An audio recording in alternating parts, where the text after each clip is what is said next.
Hello, AP Chem students, and welcome to topic 9.4, thermodynamic and kinetic control. The learning objective for today is 9.4.a, explain in terms of kinetics why a thermodynamically favored reaction might not occur at a measurable rate. So remember that the thermodynamic favorability of a reaction does not speak to how fast a reaction will occur, but instead only if the reaction can occur. So thermodynamics, kinetics, and equilibrium are kind of 3 points of a triangle. So thermodynamics says if a reaction will occur, equilibrium says to what extent a reaction will occur, and kinetics says how fast a reaction will occur. Now, they can kind of bleed into each other, and that's what we're really looking at here in Unit 9. So the relationship between thermodynamics and kinetics is really talked about here in this topic. Sometimes reactions can be thermodynamically favorable, but do not proceed to a measurable extent, and that is because the systems are under kinetic control. So what does that mean? So in these situations, while the reaction is favored according to thermodynamics, the activation energy is so high that the reaction proceeds very little or not at all, or at a very low rate, so low that maybe it's undetectable. Okay, so what does that mean? Well, remember that activation energy is the energy that's required, that kind of energy hump that reactants must overcome in order to proceed to products. And so sometimes it's things like the parts of the molecules that must interact with each other in order for the reaction to proceed.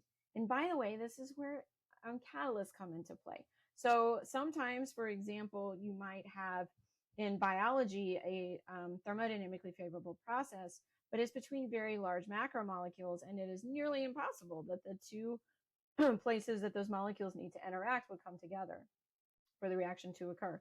And so then you have enzymes that would come into play. So that's the kind of situation that we're talking about here. So how do you apply this in AP chemistry? Well, basically what it is if you have a situation and you know that the thermodynamics are favorable, but the reaction is still not occurring, then you can usually assume that it's not occurring because it's under kinetic control, which means that your activation energy is really high and there's something going on with the reaction. You can, depending on the question, argue it in terms of collision theory, perhaps. But again, the activation energy barrier is too high. So note, this does not mean that the reactions are equilibrium. So just because you're not seeing an accumulation of products, you don't just say, oh, it's at equilibrium. No, it means that the reactants are not proceeding to the products. So the reaction is not even beginning. So what's an example to make this make a little more sense? So actually, diamonds.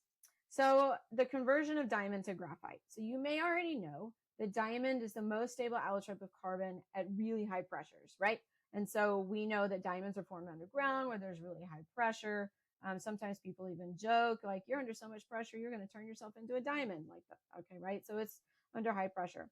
But what's actually really interesting is under normal conditions, graphite is more thermodynamically stable, like the form of carbon that you use in your pencils. So both of these are elemental forms of carbon. They're called allotropes of each other because they're the same substance, but they're in different forms, and the different forms give them very different properties. So you can see the different forms here. It's just different structures at the particle level.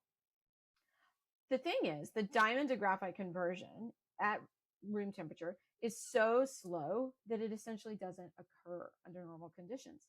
Hence, our diamond rings last forever due to kinetic control, which is kind of interesting if you stop and think about it. That's really it. So what should you be able to do with this? Well, you should identify reasons why a thermodynamically favorable reaction might proceed at such a slow rate that it is determined to not proceed to a measurable rate at all. And you should also contrast thermodynamically favorable and kinetically controlled reactions. So in that case, they might give you a problem where it gives you the delta H and delta S and asks why the reaction won't proceed. And then you would have to choose an answer that says it either doesn't proceed and then justify it in terms of thermodynamics and the delta G value, or that it is favorable thermodynamically, which means that it must be kinetically controlled and unfavorable in terms of kinetics.